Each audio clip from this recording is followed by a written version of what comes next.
So first I want to dedicate this year to the release of all the hostages and protection of our soldiers and Am Yisrael and all of the innocents. Learning should be a schus for all of them. Amen. So we started to raise some questions about shiurim. So I don't want to go through everything because this could take several shiurim, but since we raised some questions, let's do some of this. So there's actually there's a Gemara which you may have come across in the Masechet Brachot. The main that deals with shiurim. The main part of that Gemara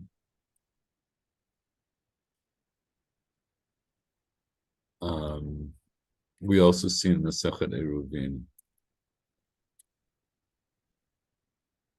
And it talks about shiurim in this regard, about what the basis for shiurim are.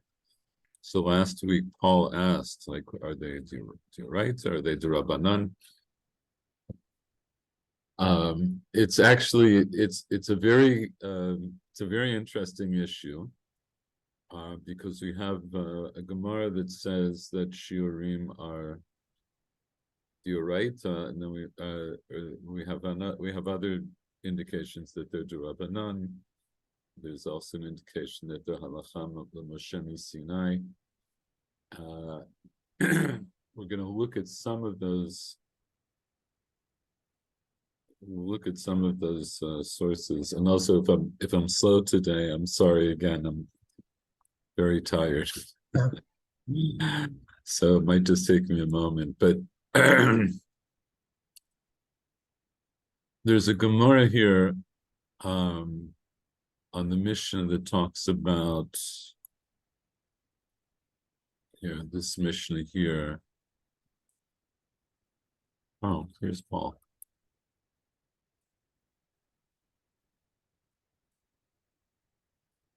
So wait for a second, let Paul connect.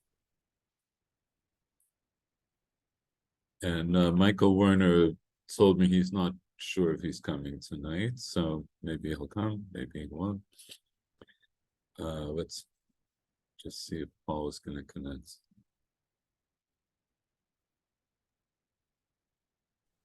Oh, there you are. Just okay. Okay, Shalom, Paul. שלום, זה מדבר בתוך האוזניות.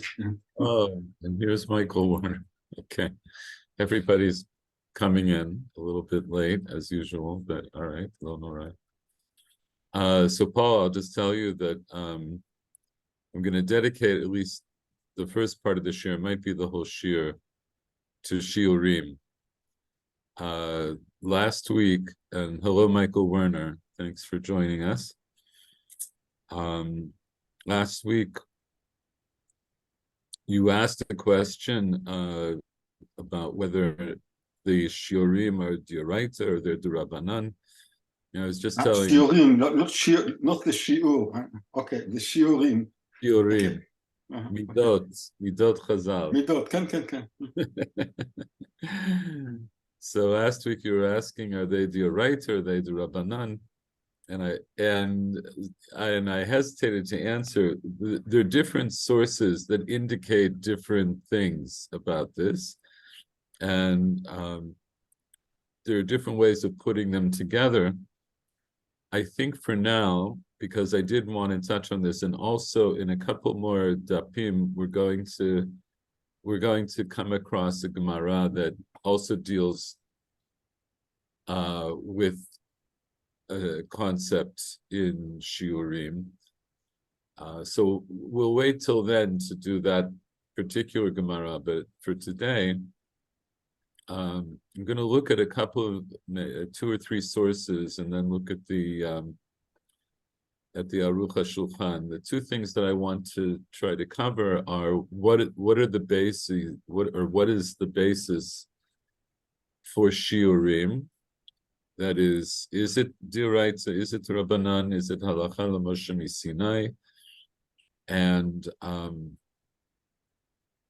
the other thing I want to show you is just a summary that the Aruch HaShulchan does of this late machloket, late, in the Jewish world, meaning like the late 18th century, early 19th century, the question of whether shiurim have doubled. אחרונים. Right. So we're looking here at a Mishnah in Masechet Brachot, which you may have learned, and it says as follows. Just a second.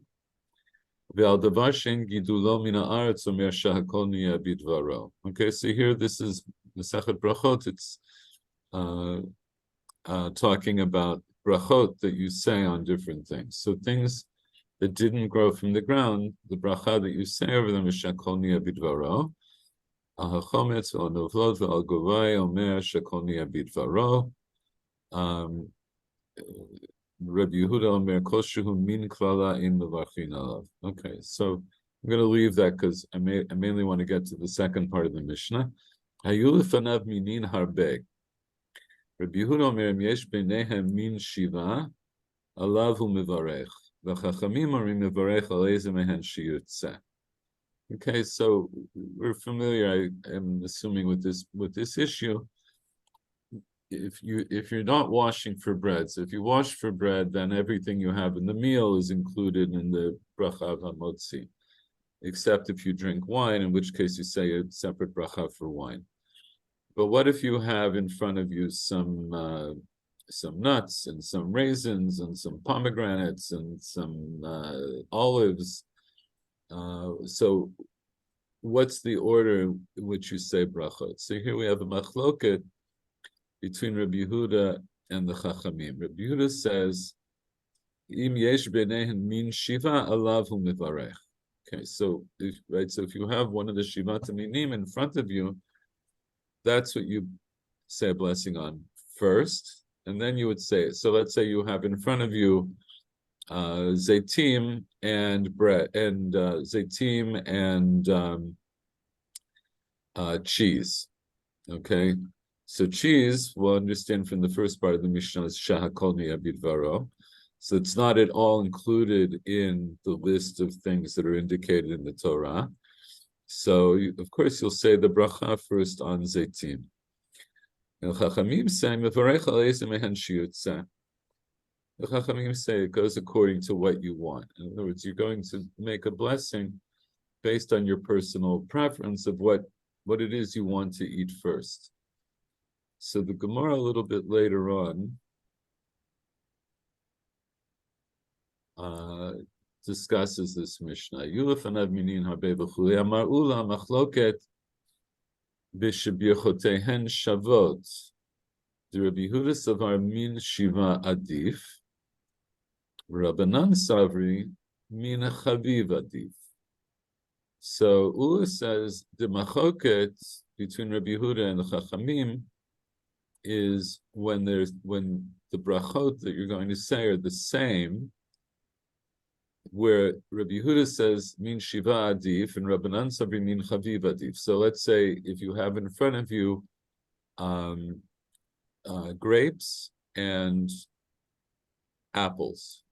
Okay, so apples are not one of the shivat aminim, but the bracha is the same as for grapes.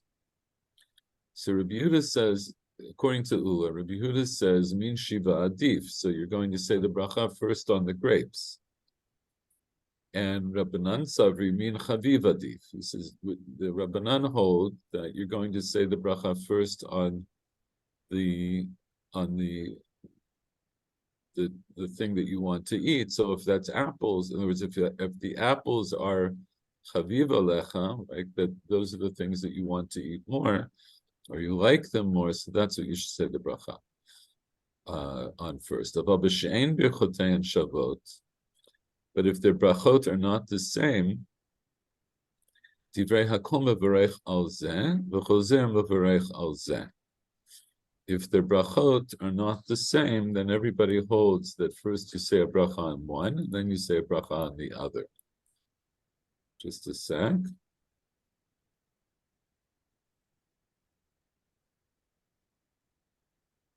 Right, so this is what Rashi says. Bishop Yechoten Shavak Gon Zaitim v'Tapuchim v'Tarvayu Barei Priya Eitz v'Baliftor Shtehen v'Bracha Achat. So that's more or less what we said. Chaviv Adif Ezu Shir Tzed Matnitin Et Chaviv Alav Mashma. Aval Keshen Yechoten Shavak Divrei Hakol Ein Bracha Achat Potartan. What if you're eating two things, where one bracha is not going to be the right bracha for both of them? B'shuv ein kan machloket, and then, in other words, there is no machloket. In other words, if you can't, let's say if you had in front of you grapes and cheese, the bracha are not the same, so then there's no machloket. Yafal gav didnan birecha perot ha'ilan borei pri adama yatsa. Hanimili bechad mina ve'ta'al birecha le'a borei pri adama. Vatznon v'zayit birecha latznon lo niftar zayit. So Rashi says, even though earlier, right, there's a Mishnah earlier here that says, if you said the bracha borei pri adama on something that grew from a tree, right? So let's say on grapes, you said borei pri adama. You're yotzei because b'sofo shel davar, everything that grows on a tree ultimately grew from the ground. So it's poter, even though l'chatchila you should say borei pri ha'etz. If you say ha'adama b'diavad, then you're yotzei.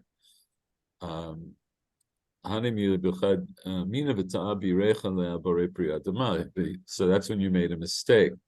But what if you have in front of you a radish and an olive, and you made a bracha on the radish? So what are you going to say on the radish? You're going to say borei pri ha'adama.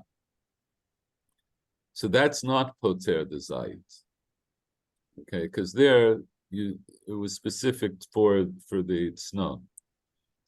Okay.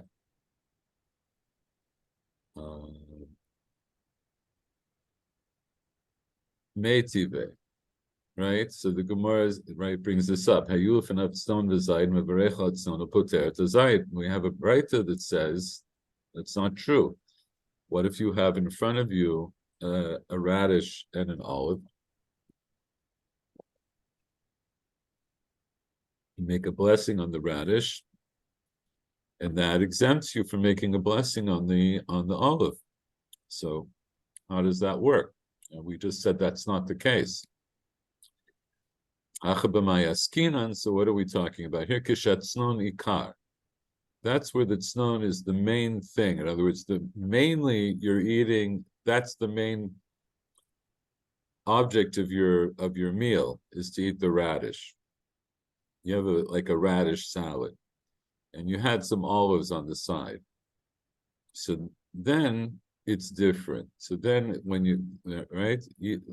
because then we're going to go after whatever the main purpose of the meal is.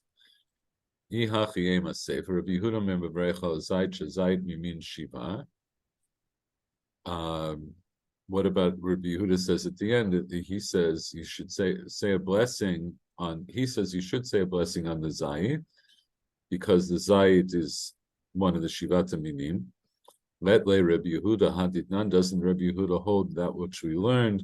Choshu ikar v'imot tefela mevarech al ikar poter tefela. Right? There's another Mishnah that we learn in Masechet Brachot that says that when whatever is the main point of the meal, you make a bracha on that, and that exempts you from any other brachot. So, right, and the example is like if you have some salted fish, and that's what the main thing that you're eating, and maybe you have some bread on the side just to help absorb some of the saltiness of what you're eating, there you say a bracha on the maliyach, on the salty fish, because that's the main meal. By the way, whether we hold like that l'maaseh or not, that's a separate issue. But just that there's this idea that you make a bracha on what the main point of the meal is.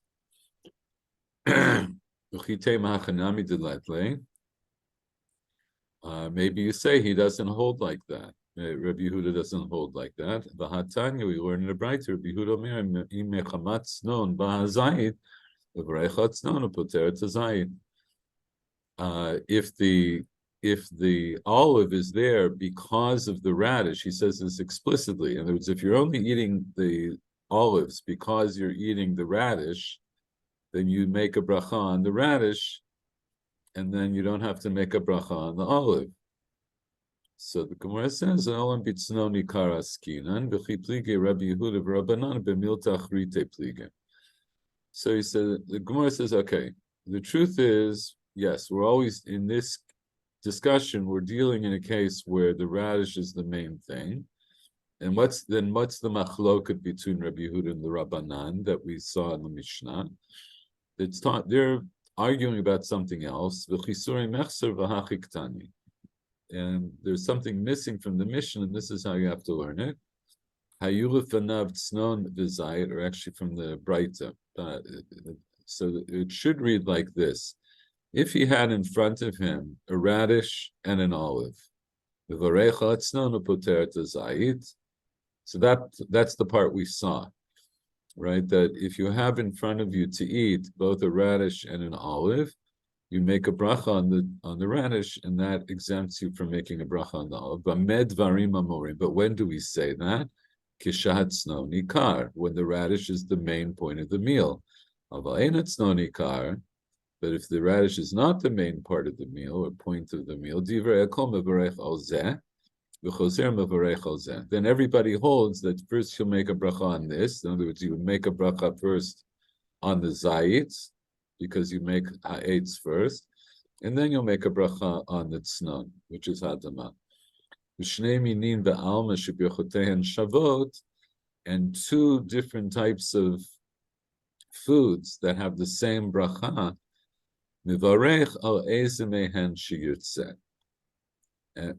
so if you have two of the same type, let's say two berei pri ha'etz, you can say on the bracha on whichever one you want first. And Rabbi Yehuda omer, mivarech al zayit, shezayit mimin shiva.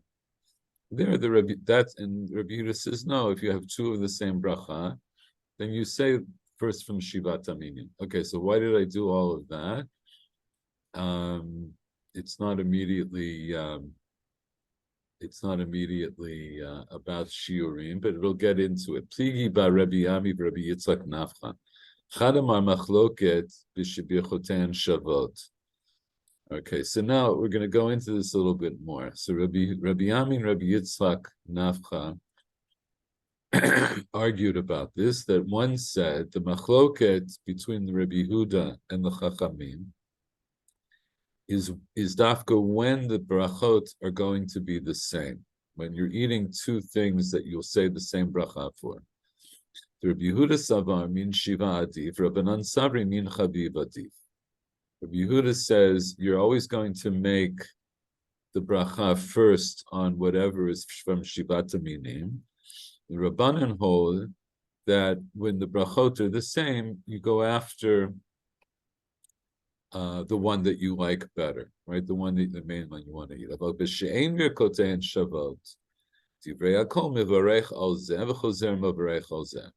What they agree upon is if you're eating two things that don't have the same bracha, then you first make a bracha on one and then on the other. In other words, in there, we're going to realize, we fall back to this idea that, say, if one is ha'etz and one is adama, so first you'll say ha'etz and then adama. Okay, so that's one way of learning the machloket, and right with the Rabbi Yami and Rabbi Yitzchak Nafcha had a machloket about how to learn the machloket of Rabbanan and Rabbi Yehuda. So we don't know which one said which side, but one of them said the way we just learned. And now the other one said, no, the machloket is like this. Af v'shein b'chotein shavot. Even when their brachot are not going to be the same, nami machloket. There's still a machloket between Rabbi Yehuda and the Chachamim. That is, if you have two things in front of you, let's say one of them that's going to be ha'adama, and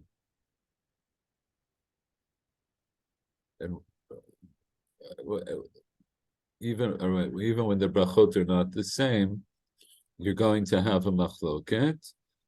That is, Rabbi Yehuda is always going to say, no matter what, that means shiva. If it's one of the shivat aminim, that's always going to be the first bracha, regardless of what the other thing is. Okay. Bishlam and the mandamar b'shebichotein shavot machloket shapir. So now the Gemara comments on these two ways of learning the machloket of Rabbi Yehuda and the Chachamim.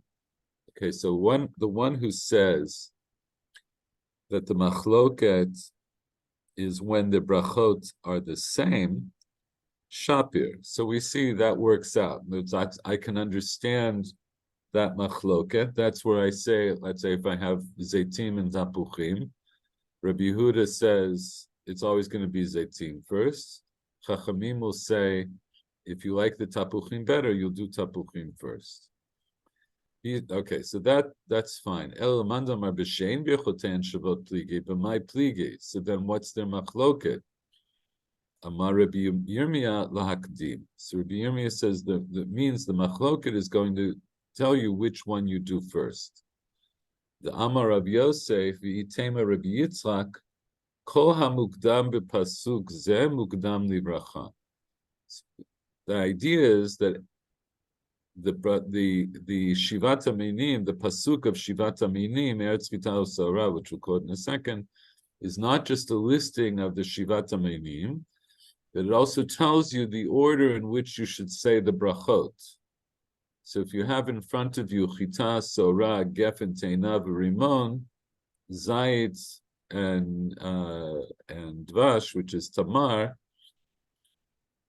and you have in front of you, let's say 2 or 3 or 5 or 7 of the minim, you say the brachot in the order that they appear in the pasuk. So what we get from this pasuk is two things. We get first of all that these are the shivat minim, and second of all, it tells you which one, the order in which you say brachot when you have more than one type of these foods in front of you. Upliga de Rabbi Hanan. So this shot is differs from Rabbi Hanan because Rabbi Hanan says kol hapasuk kulo l'shiurim ne'amar. The whole pasuk is only there to teach us shiurim.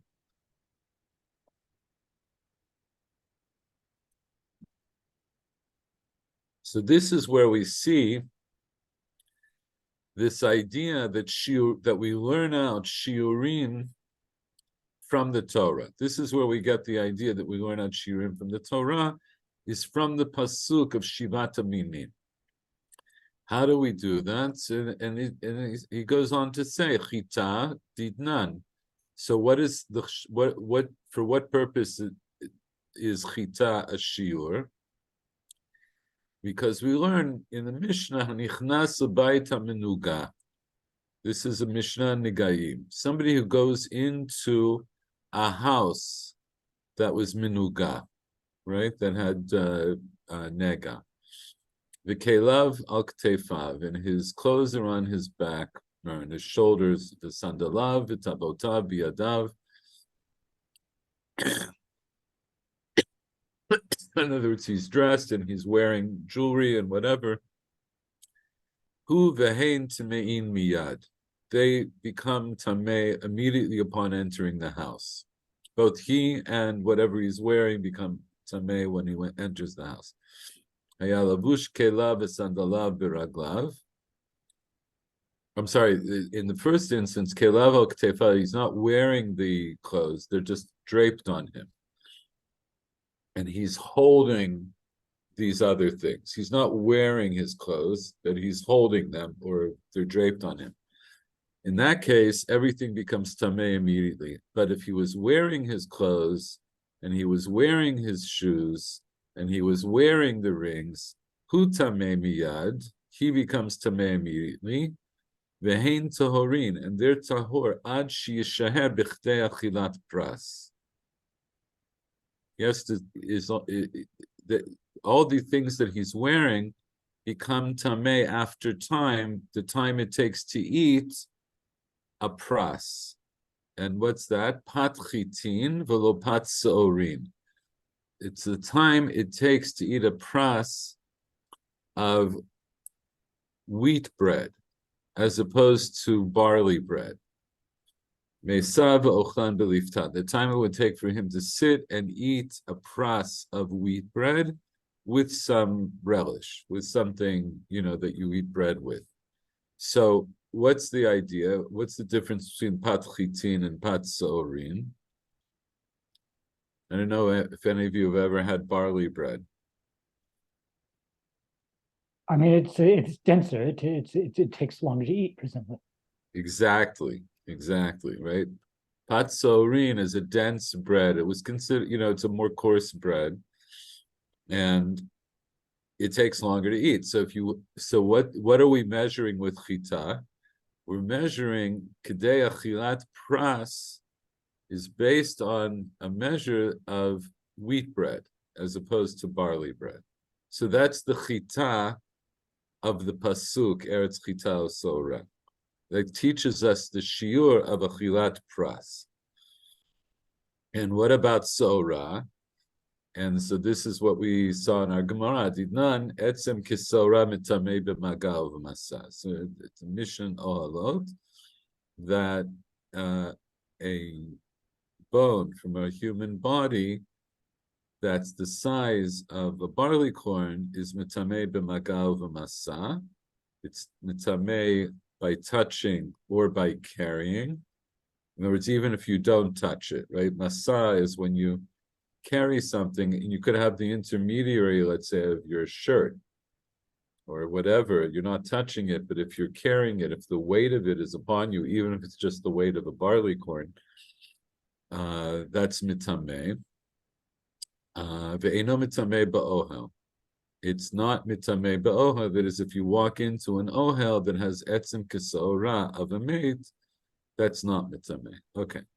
Gefen, kedei revi'it yain l'nazir. So what do we learn from gefen, from grapes? It's enough to teach you. It's enough, or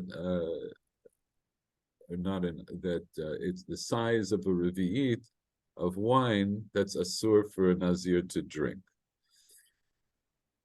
Te'ena is to indicate kigrogeret lotzat Shabbat, which I think we looked at last week. You're not allowed to carry the size of a grogeret, the size of a date on Shabbat.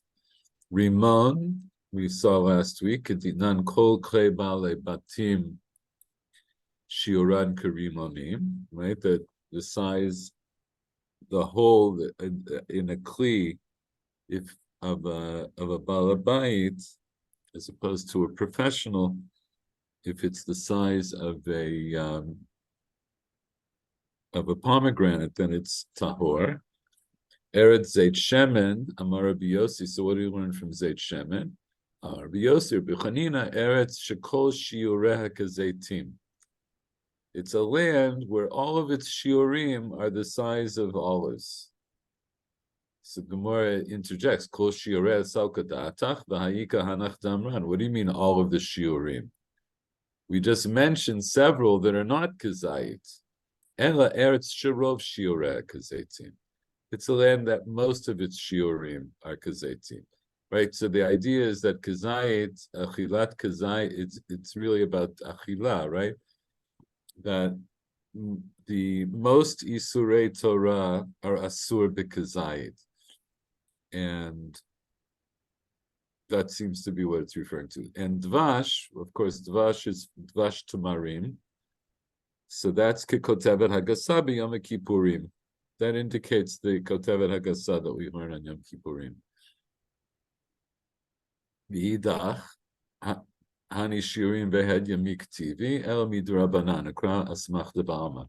And so in the other one, in other words, what Rabbi Yirmiyah said before that we learned what we learned earlier. Rabbi Yirmiyah said lahakdim that the pasuk of Eretz Chitao Saorah is to tell you the order in which you say brachot. And now I have Rabbi Hanan who says that this pasuk is here to tell me shiurim, that the shiurim are d'oraita. So what is Rabbi Yirmiyah? How does Rabbi Yirmiyah answer that? That's the idach. Vidach, the other one, in other words, Rabbi Yirmiyah, what would he say? So he'll say, these shiurim, who says that these shiur are written explicitly? In other words, what did we do? There's really nothing in the pasuk that tells me that connects those fruits with the specific things that Rabbi Hanan says that they're connected to. So the shiurim are not really written in the Torah, ela midurabanan. Rather, these shiurim are durabanan, and the kra is asmachta ba'alma. Okay, so first of all, you see here in the Gemara, there's a machloket about what this pasuk means. It doesn't mean to tell me the order in which you say brachot, in which case it doesn't tell me anything about shiurim. And according to that approach, the shiurim are durabanan, and the kraz is an asmachta ba'alma. And according to the other way of learning is, no, actually, however you understand it, it's like a remez from the Torah that to all of these shiurim. So this is the first, I would say this is the first place that we look to start to understand, so what's the basis for the shiurim? Where do we get the basis for the shiurim? We're going to expand on this a little bit. There's a Gemara here in Masechet Eruvin that talks about this a little bit more. And it brings this, it brings part of the Gemara that we just saw in Masechet Brachot. We have this statement here, Amar Bichia Barashi, Amarav, Shiurim Chatzitzin Umechitzin Halacha LaMoshe Misinai. So Shiurim, the shiurim meaning all of these shiurim that we were talking about, for tuma, for achila, etc.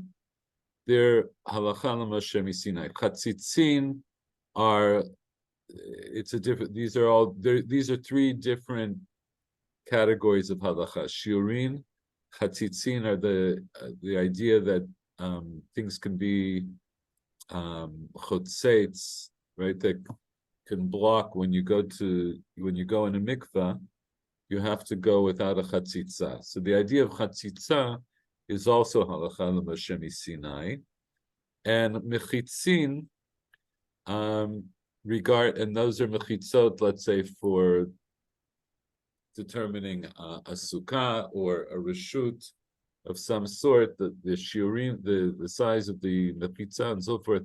All of these are halacha l'Moshe misinai. So here we have a blanket statement that says shiurim are halacha l'Moshe misinai. So what do we mean by when we say halacha l'Moshe misinai? Something we've talked about before. What does that mean, halacha l'Moshe misinai? Well, among other things, it means that the penalties for violating them are greater.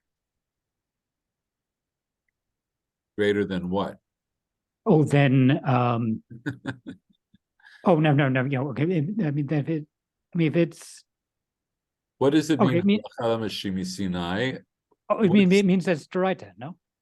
So it means that it's dioraita. So why don't I just say it's dioraita? What's the special? Because it's not written in the Torah. Because it's not written in the Torah. In Torah. But it's considered to be Deoraita. It comes from Moshe, although it wasn't written down in the Torah. Okay. So here we have so now we have sort of three ways of looking at shiurim, because in the Gemara in Masechet Brachot we have one man d'amar who says that they're dioraita, and he learns them from the pasuk. So that would mean they're not halacha l'Moshe Sinai, they're dioraita. And then we have the other man d'amar who says that bichal they're d'Rabbanan. And now we have another opinion that says that they're halacha l'Moshe Sinai. Right? Shiurin dioraita. So the Gemara says shiurin dioraita. Shiurin are dioraita. Dichtiv eretz chita u'soras. The Gemara is maksheh on Rabbi Chia Barashi from the Gemara that we just learned. Right? What do you mean the halacha l'Moshe Sinai? They're dioraita. Yama Rav Hanan kol pasuk hazel shiurin amar. That was the shita of Rav Hanan, and then it brings Rav Hanan's kilu drasha, or whatever, however you want to understand it, that he learns from each of the minim some shiur.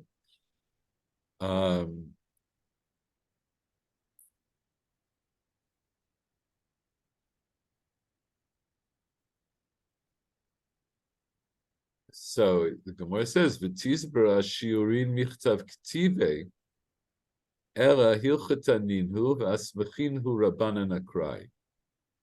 So the Gemara says, "V'tizbara, does it make sense to say does it make sense to say the shiurin?" Since the shiurin are written, rather they're in other words, shiurin michtav k'tive. It's a bitmiya. Does it make sense to say that the shiurin are written? It's basically the same question. It's a similar kind of question the way the Gemara asked in Brachot. That is, the shiurin are not actually written in the Torah. What do we mean? What's written in the Torah are these different fruits, and the connection of the order, but not so here we're not talking about brachot, but we're talking according to Rav Hanan. Rav Hanan says that I learn out shiurim from this pasuk. So Gemara says, "V'tisbara." Does it make sense to say he really learns them out from the pasuk?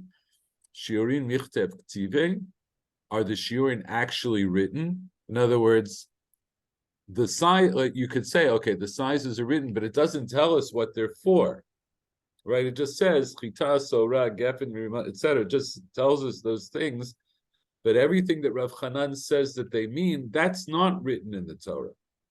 That chita means kedei achilat pas chita. Lechem chita, and zayit is kazayit, for achilat isur. Those things are not written. Ela hilchata ninhu.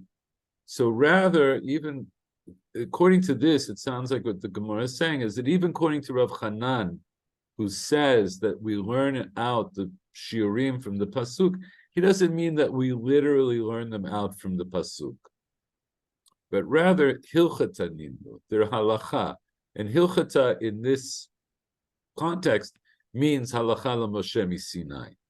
Really, they are halacha l'Moshe Sinai, and asmachinhu rabbanan akrai, and the rabbanan lean them on these psukim. Okay, so now at least it seems like now we've truncated a little bit of our machloken here, and it sounds like the shiurim that we have two shitot. One is either the shiurim are altogether d'Rabbanan, they're things that the Rabbanan determined on their own, And the other is that they're halachan l'Moshe Sinai, and as an asmachta, they pointed to this pasuk. So I'm going to, as I say, there's a lot more to be said about this, but what I'll say is, there's some other relevant Mekorot to look at. One way of understanding this question is that it's the idea of, here, I'll put it there's a certain idea that there are shiurim.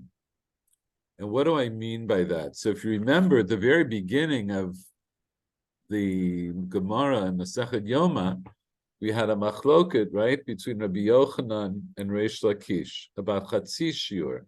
Is Chatzi Shiur asur min Torah or not asur min Torah?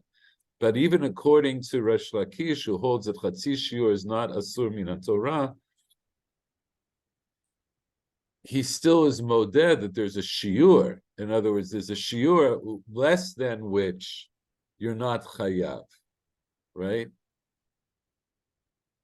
So both Rabbi Yochanan and Reish Lakish assume that there's some shiur that's dioraita. If chatzi shiur is asur dioraita, so kol shekein a shiur is asur dioraita. So it would seem that like this, when we talk about shiurim, a way of pulling it all together is to say that the shiurim are dioraita, in the sense that for any given halacha, like we've said many times already, I think in this class, not to say sure, in a halachic system, in any legal system, you have to make definitions. So if I tell you that you have to eat on Leil HaSeder, I need to know what that means. What do I consider eating on Leil HaSeder? What do I consider to be eating on Yom Kippur? And all these other shiurim, right? The time it takes for you to become tameh, and so forth. All of these things, you have to define them somehow, in some practical way. So the idea that there would be a minimum amount that you would have to eat on Leil HaSeder, or a minimum amount of something that you would carry in order to be chayav on Shabbat, that just makes sense, and I have to define it. So one way of looking at it is that the halachan l'Moshe Sinai exists, that you have to define shiurim, and it was given over to the Rabbanan to make that definition. We have other cases of this in halacha, where certain things are given to the chachamim to determine the practical application. So I think this is enough as an introductory explanation about the source of shiurim, and make of it what you will. The other thing I want to show you while we're talking about shiurim, I have to remember where I put it. Just a second.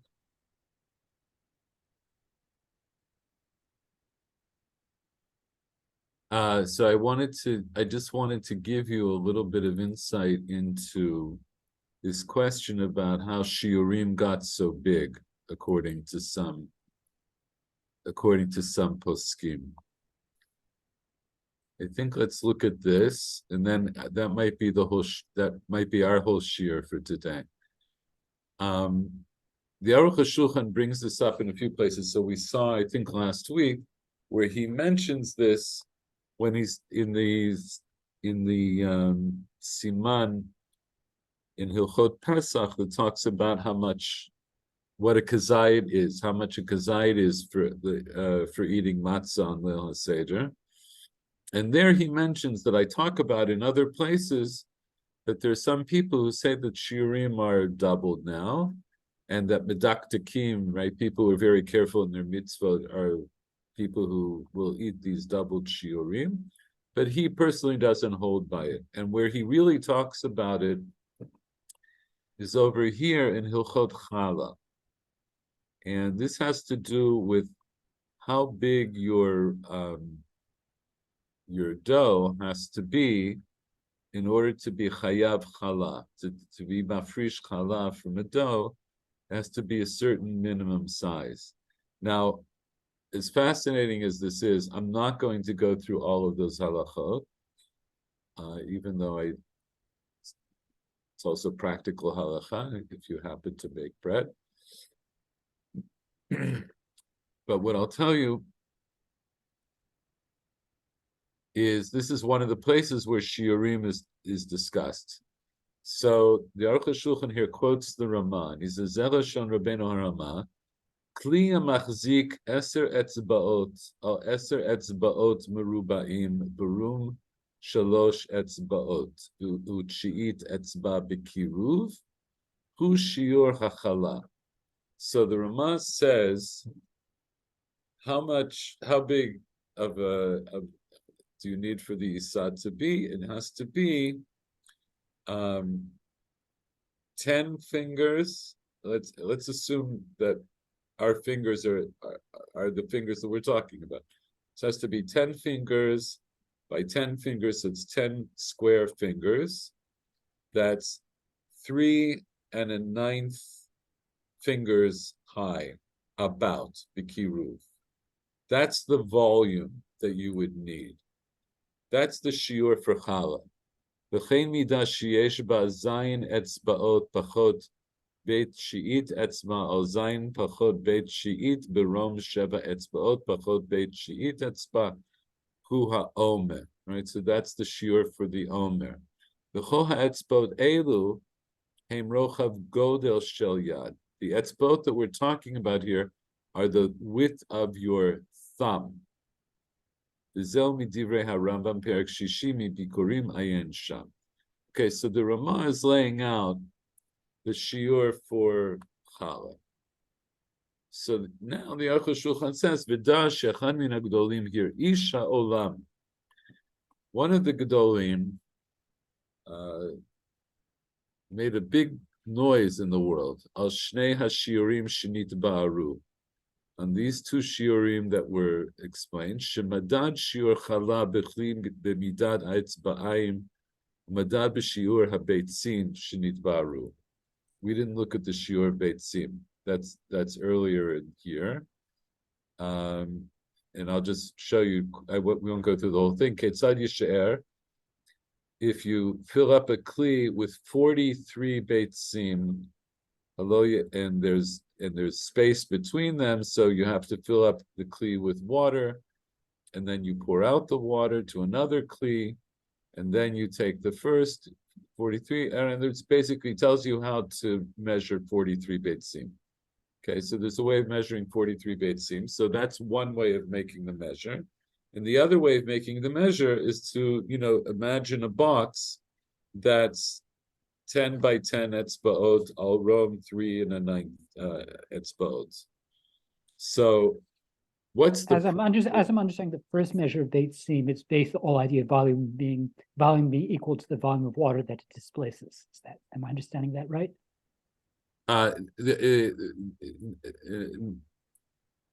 No. Yeah, yes. Yeah, that's one way of doing it. Yeah. I think he's saying something a little bit different, but yes. The point is that there are ways of measuring the volume of the beitzim, but basically you're measuring, yes, by displacement. You're measuring, it's a form of displacement. And so then you'll know the volume based on that. So there are basically two ways of measuring the volume that you would need for your Isa to be chayav chala. So you can either do it with a volume that's based on beitzim, or you can do it in a volume that's based on fingers, which are really thumbs, right?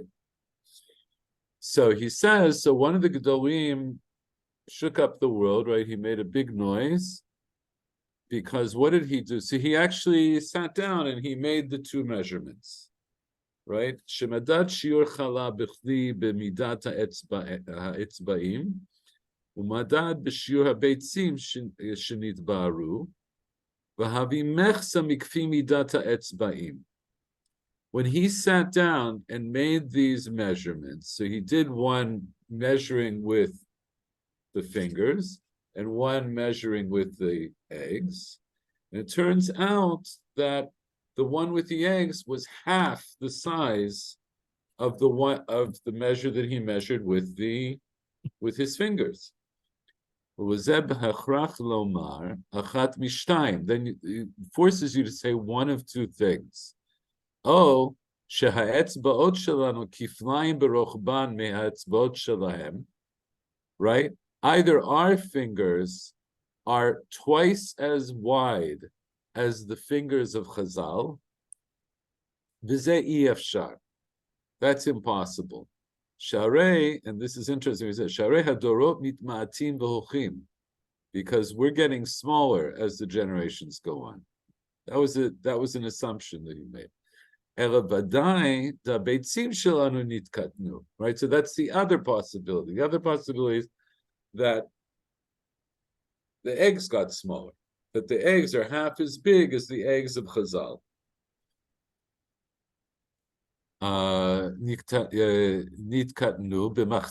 They became half as big.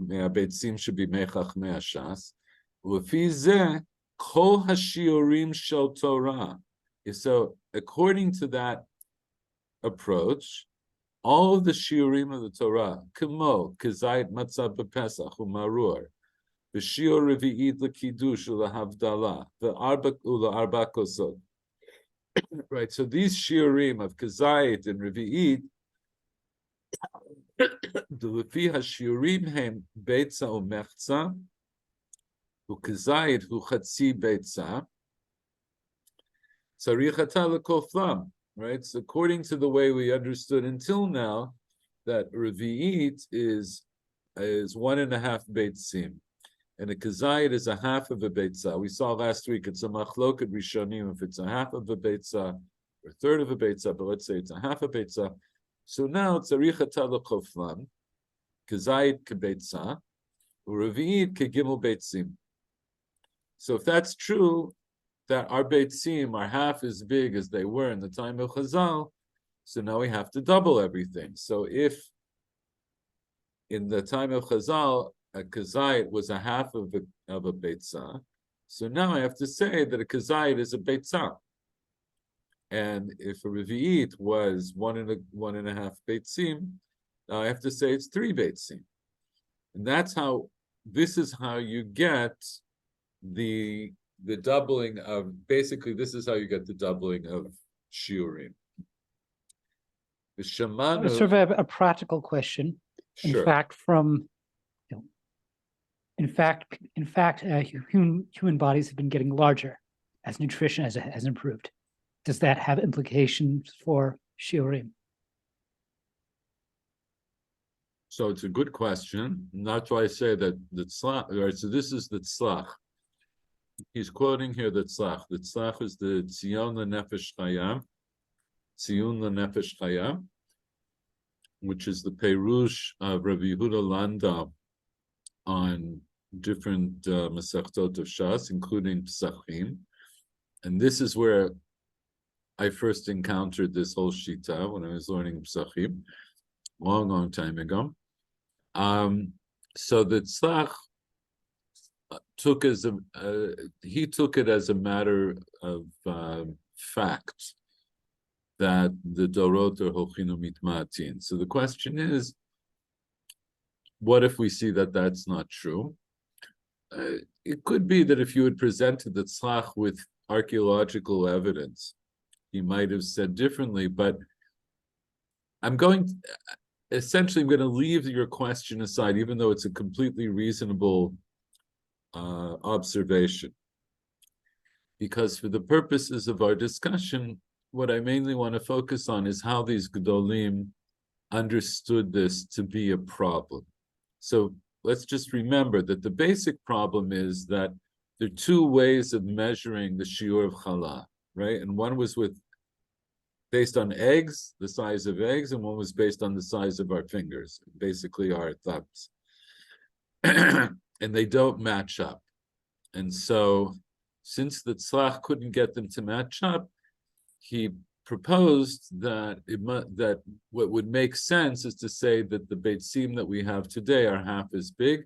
That makes more sense than to saying that we're twice as big as the people back a couple thousand years ago. Because even if you say that we're getting, I think what he would say is, even if you say that we're getting bigger, we didn't get that big. In other words, the size of our hands and fingers are not really twice as big as an average person from 2,000 years ago. But okay, in any event, that's how he saw it. V'shamanu she'od shnei gdolei hador hechziku b'dei hazu. And we heard that two other gdolei hador also held this way. Interestingly, it was the Gra and Hagra and the Gaon Rabbeinu Eliyahu, the Gra, and Hagar-Shaz is the Gaon Rav Shneir Zalman, right? So the first Lubavitch Rebbe in his Shulchan Aruch. And of course, the reason it's interesting is because the Gra and the Alter, that's the Alter Rebbe, they were let's say, strongly opposed to each other. Or certainly the Gra was strongly opposed to the Alter Rebbe, if you know the history there. That the Gra was a very vociferous anti-Chassid. He was the first, maybe the first of what we call the Misnagdim, right? He was Mitnaged.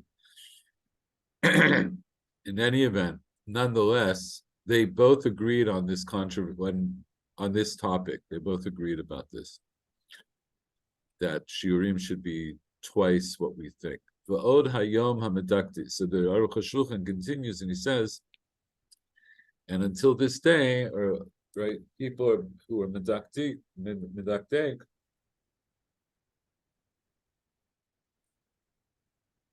machmirim lichpol kol hashiurim. They're machmir to double all of the shiurim. U'lefi zeh, gam b'shiur chala ba'in and shiur habeitzim bekiflaim. Amnam al shalosh kvart nahagu kulam litol chala bibracha v'tzarich tam.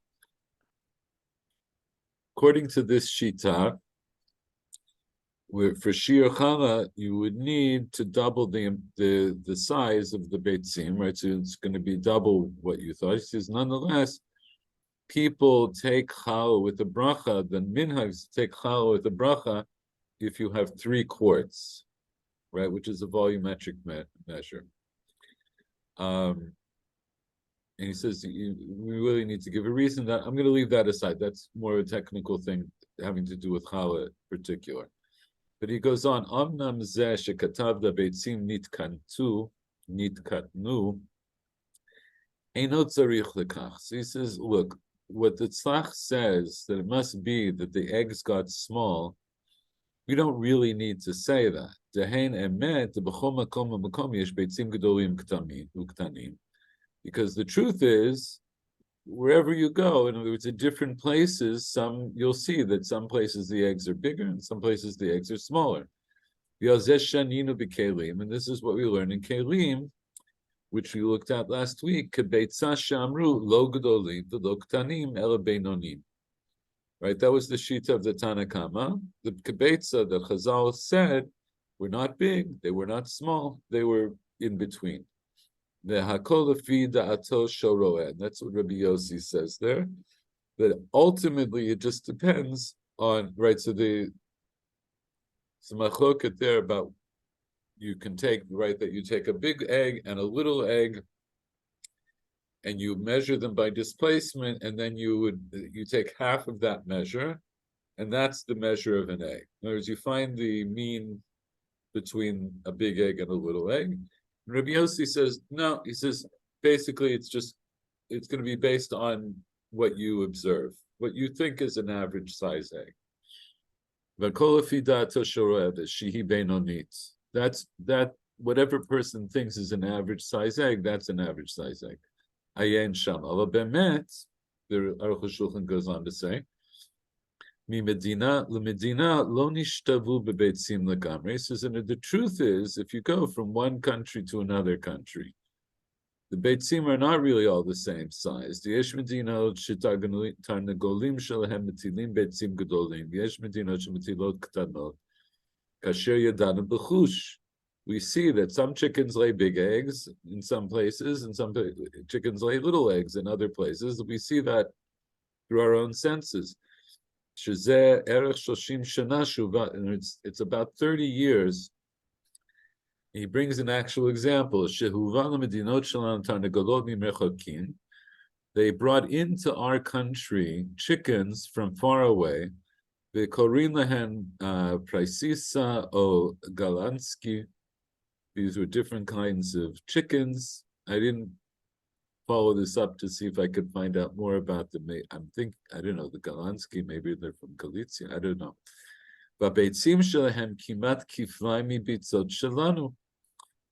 He says that these new chickens, when they were brought in, we saw, and presumably that's why they were imported into the area, right? They import in these chickens because they make bigger eggs, and they're practically twice as big as the eggs that we had here. Yet, so he says that happened like 30 years ago. In the meantime, they bred with our chickens, and so their eggs now are a little bit smaller. The Tashbets, the Tshuvot of Shimon ben Tzedek, right? Is the Tashbet. He was one of the late Rishonim, and he talks about a similar thing. Fingers are the same everywhere. In other words, meaning on average is what he means, right? Because we know, like, I have big hands, and you might have small hands, and whatever, but on average they're about the same. And that's more in line. In other words, those are going to be more the same. Fingers are more likely to be the same or within the same range. In other words, the Tashbet's already recognized, if I remember, and I think the Tashbet's lived in North Africa. He says, we know that Beitzim can change a lot. You can see by your eye, כשתישאר המקווה באמות שלנו, תכוון אותו למידת הביצים במקומות אלו, תמצא שהביצים הן קטנות מהשיעור הרבה. Right? He said there's another way of looking at it. It was based on the way you measure a mikveh. So a mikveh is supposed to be amma al amma barom shalosh amot. That's the size of a mikveh. So he says if you compare this, like the way we would come to the shiur of a mikveh, which is really directly based on body size, right? Because it's an amma. An amma is based on a body size. So if you compare that to and you measure that against beitzim, would turn out that our beitzim are smaller than what they would seem. So he says, when you have two shiurim in front of us, and there's two ways of measuring that don't come out the same, so we should be machmir according to, right, if it's a dioraita. And he also talks about this elsewhere. And he also talks about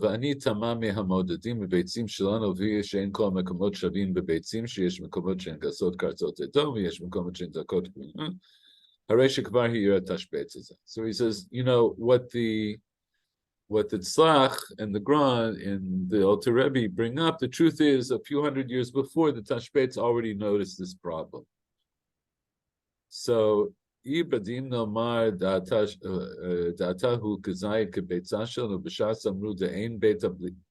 says, there's a problem though with this whole approach, because we have other things to consider. So, for example, the Gemara says elsewhere that the beta blia, right? So that's the part at the beginning of your throat where food goes down.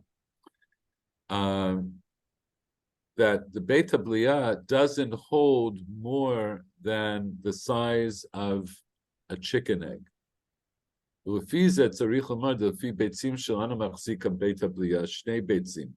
if you want to make this argument that our beitzim have now, that we have to double, that our beitzim are smaller, so it would mean that our beta blia should be big enough to hold two of our beitzim.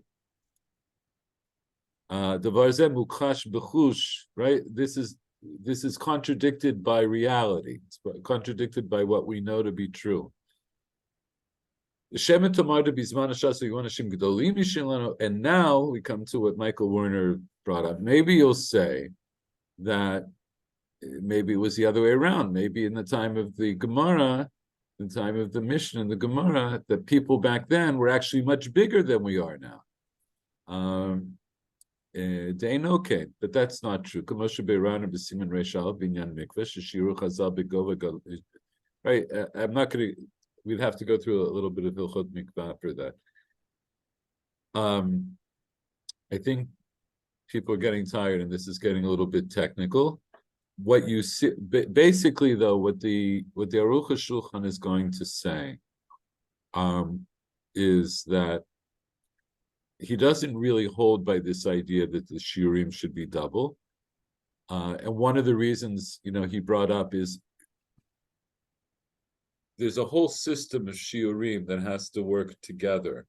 So if I double the if I double the size of a kibetza, that doesn't seem to fit in with the idea that I know that the size of my beta blia is enough to hold one betza.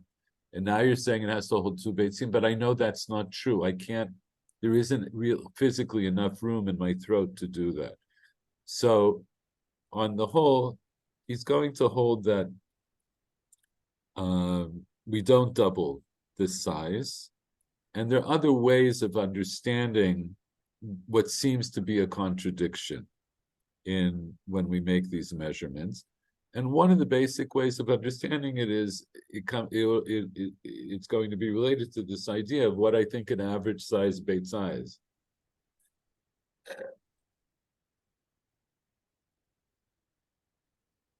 So I think this is a good place to stop. But this is just to give you, just to give you a little bit of an idea. And maybe the last thing, I've shown you this before.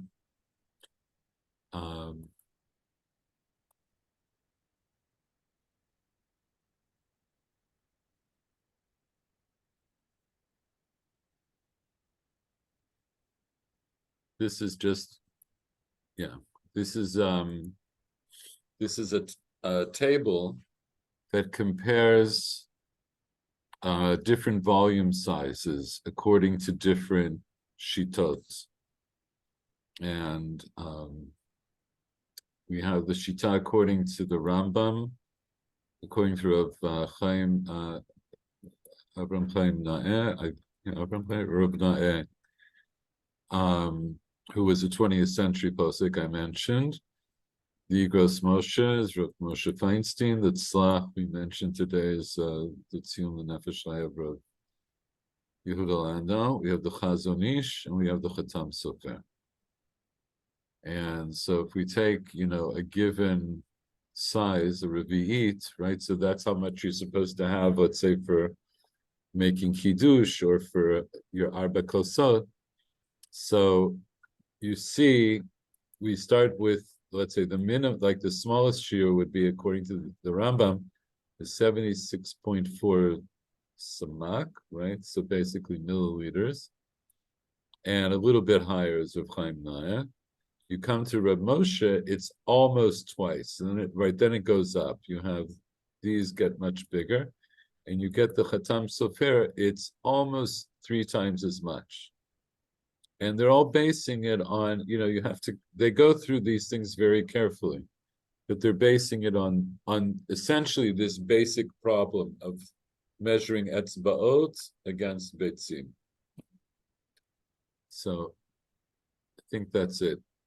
next time, we'll continue in the Gemara, and God willing, in another, I don't know how long, but hopefully not too distant future, we'll come to Gemara and Daf Pei. We're now on Ayin Chet. We'll come to Gemara and Daf Pei, where this question of shiurim is also going to come up again. So we'll discuss a little bit more then. So that's it. Take care, everybody. All right. Thank you. Have a good day. I'm Thank you. also Good going night. to sleep. Bye-bye. Bye-bye.